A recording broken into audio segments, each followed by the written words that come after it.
Bonsoir à toute l'équipe. Merci. Alors, Monsieur Khabat, les récentes déclarations visant l'Algérie ont suscité l'indignation. Selon vous, comment peut aujourd'hui la diaspora peut-elle renforcer son rôle en tant que défenseur actif de la souveraineté nationale sur le sol français? Tout d'abord, force de constater que depuis plusieurs mois, la communauté de la diaspora, des franco-algériens que nous représentons, entre 5 et 7 millions, est exaspérée par ce climat délétère qui touche l'Algérie et les Algériens de fait. Depuis plusieurs mois, on voit cette montée en puissance médiatique, stigmatisante, la communauté nationale, la souveraineté algérienne, les propos algériens, et ceci est inacceptable.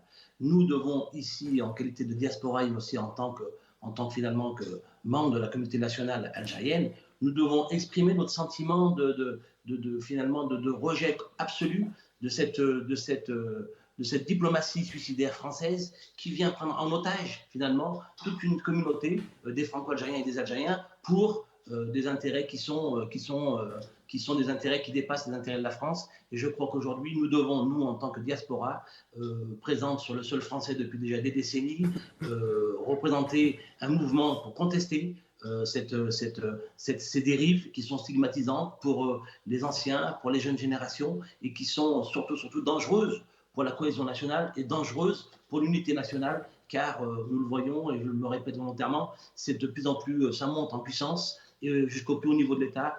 On a un président Emmanuel Macron qui stigmatise une fois de plus l'Algérie, l'Afrique globalement, mais singulièrement en Algérie, devant ses chancelleries, devant l'ensemble de ses ambassadeurs. Il fait le tour du monde dans un plaidoyer d'une stratégie diplomatique. Il s'arrête sur l'Afrique, en insultant les Africains et les souverainetés africaines, et singulièrement il souligne que l'Algérie se déshonore sur l'arrestation, une potentielle arrestation arbitraire de M. Sansal, qui est soumis au droit algérien et qui est soumis justement à la souveraineté algérienne et à la séparation des pouvoirs en Algérie. Mais M. Macron l'oublie, et nous devons lui rappeler que l'Algérie est souveraine et que ses institutions sont conformes au droit international et qu'elles sont bien séparées.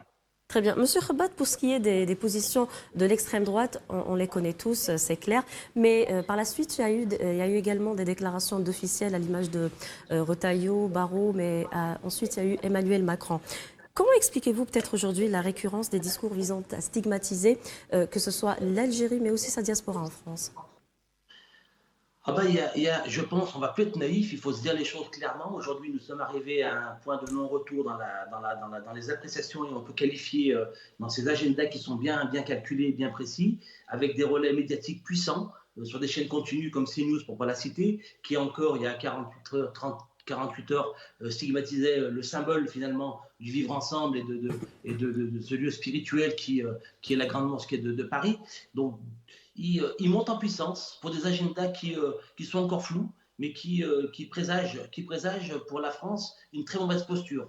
Car je crois que tout État souverain, tout État responsable ne peut aller dans ce sens-là. La France, et Macron en l'occurrence, dans sa politique suicidaire depuis plusieurs mois, ne peut continuer finalement à alimenter avec ces réseaux d'extrême droite, ces réseaux fascistes, ces réseaux xénophobes, et ces réseaux finalement qui travaillent pour, à mon avis, des agendas bien précis, mais qui ne sont pas les intérêts de la France, et encore moins les intérêts de la relation entre les pays d'Afrique et la France. Pensez-vous que ces attaques médiatiques, mais également les déclarations d'officiels, sont une tentative de déstabiliser l'Algérie, notamment dans un contexte où l'Algérie affirme aujourd'hui son rôle stratégique dans la région, mais également sur le plan international?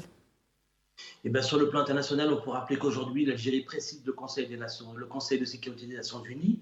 Donc, Oui. elle est assise au concert des nations du monde, reconnue pour sa capacité justement à être un espace et un pays de dialogue, de par son histoire, de par son vécu.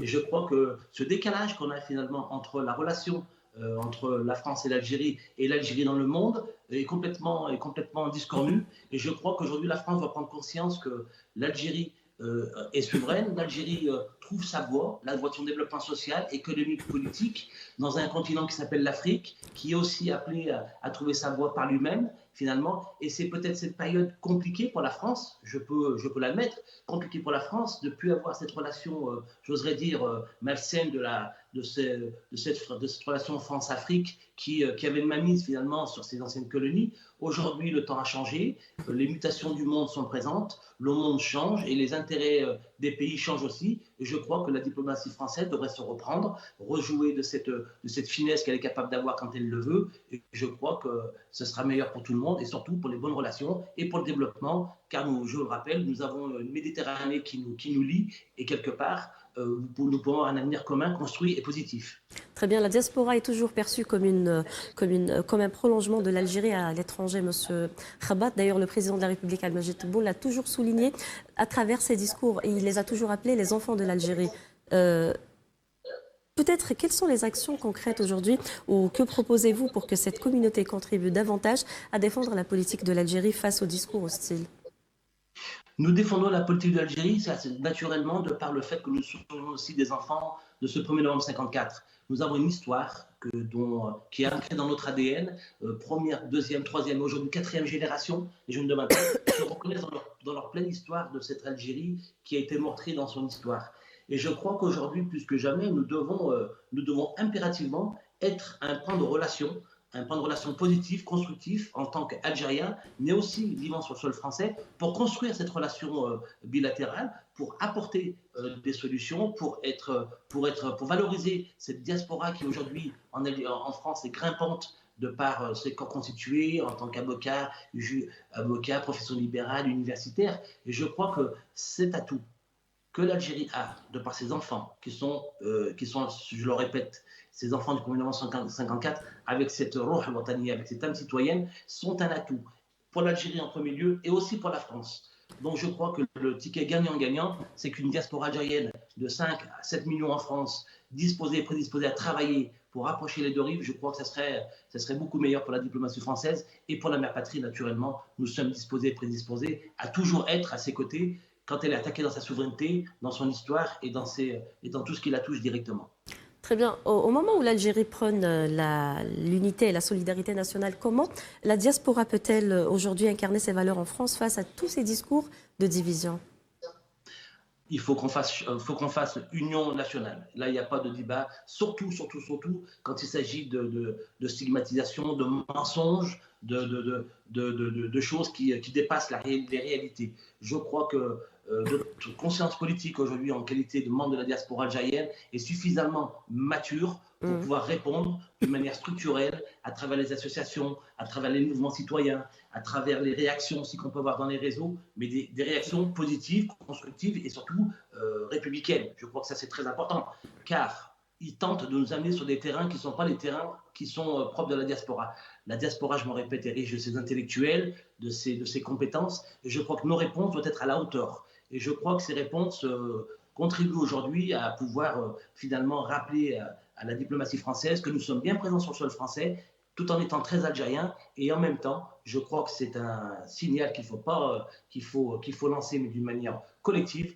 Nous n'accepterons jamais que la souveraineté, que l'État, que la nation algérienne soit remise en question ou on tente de la déstabiliser, comme on a pu le voir dans le passé. On a connu les années noires en Algérie, on sait ce que c'est qu'un pays déstabilisé. Avec 200 000 morts, nous avons payé le prix cher d'un pays instable. Et on le rappelle que si l'Algérie est stable et forte aujourd'hui, c'est une garantie pour la région et pour l'Afrique entière. Très bien, restez avec nous, Monsieur Khabat. Nous reviendrons juste après cette page publicitaire. مشاهدينا فاصل ونعود. اهلا بكم مره اخرى مشاهدينا. اذا نعود لمواصله الموعد ومواصله نقاشنا مع السيد خباط. Rebonjour Monsieur Khabat. Rebonjour. Alors, juste avant la publicité, on parlait de ce que la communauté pourrait peut-être accomplir aujourd'hui pour aller dans le sens de l'Algérie. L'Algérie a toujours affirmé que sa souveraineté est une ligne rouge, Monsieur Khabat. En tant que représentant de la diaspora, comment comptez-vous peut-être aujourd'hui mobiliser cette communauté pour soutenir cette position fondamentale? Je pense qu'il est essentiel à la communauté de pouvoir répondre et de pouvoir répondre de manière structurelle. Je crois que plusieurs millions de citoyens et concitoyens algériens vivant sur le sol français sont prêts à créer un mouvement citoyen pour pouvoir répondre d'une manière massive à ces invectives, à ces tentatives grossières et finalement à cette remise en question de notre algérinité à travers notre pays. Je crois qu'il est essentiel aujourd'hui à la communauté nationale des Algériens vivant, je voudrais dire, en France, mais aussi dans le monde, de se structurer, de garder, d'avoir une instance dans laquelle elle peut exprimer finalement ses contributions sur le point de vue politique, économique, social, culturel. Et je crois que ça serait une belle forme de réponse collective apportée et d'une belle forme de réponse structurelle surtout qui pourrait être finalement à l'agenda de notre communauté. Pour finir, en tant qu'enfant de l'Algérie, peut-être quel message souhaitez-vous adresser aujourd'hui à la diaspora algérienne en France dans ce contexte? J'oserais dire à mes frères et sœurs, mais finalement à tous les Algériens du monde, d'Algérie, d'Europe, des États-Unis, de Canada, d'Afrique, que vous savez, nous sommes ancrés dans une histoire qui n'est pas anodine. Nous avons été un peuple qui avons subi le martyre. Depuis 1830, nos aïeux, nos arrière-arrière-grands-pères et grands-mères ont été massacrés, ont été violentés, ont été assassinés, ont été déportés. Cayenne, dans le camp des Bagnards. Après le 1er novembre, une première date qui vient faire foi d'une révolution algérienne qui est portée par le peuple algérien pour qu'on puisse retrouver notre liberté d'exercer et de vivre notre liberté d'une manière complètement en homme libre. Et nous avons payé le prix cher, plus d'1 million de shahids. Et ceci est inscrit dans notre ADN. À mes frères et sœurs d'Algérie, où que nous soyons, nous sommes tous, je le répète, nous sommes tous ces enfants héritiers de cette âme du 1er novembre 54 qui est pris de justice, qui demande à ce que le droit soit respecté, qui permet au peuple de disposer d'eux-mêmes. Et de ce fait, cet héritage n'est pas anodin et qui s'inscrit complètement aujourd'hui dans l'état d'esprit que nous avons tous, c'est-à-dire plus de liberté, plus de droits dans ce monde. Et je crois que l'Algérie et les Algériens, nous sommes capables d'apporter ces réponses de droit à travers une voix comme l'Algérie qui a toujours été porteuse du droit international. Monsieur Khabat, merci d'avoir été avec nous et que vive l'Algérie. Merci, vive l'Algérie, tahia al-Jazair. Merci beaucoup, je vous en prie. Merci de votre invitation. Merci. إذا مشاهدينا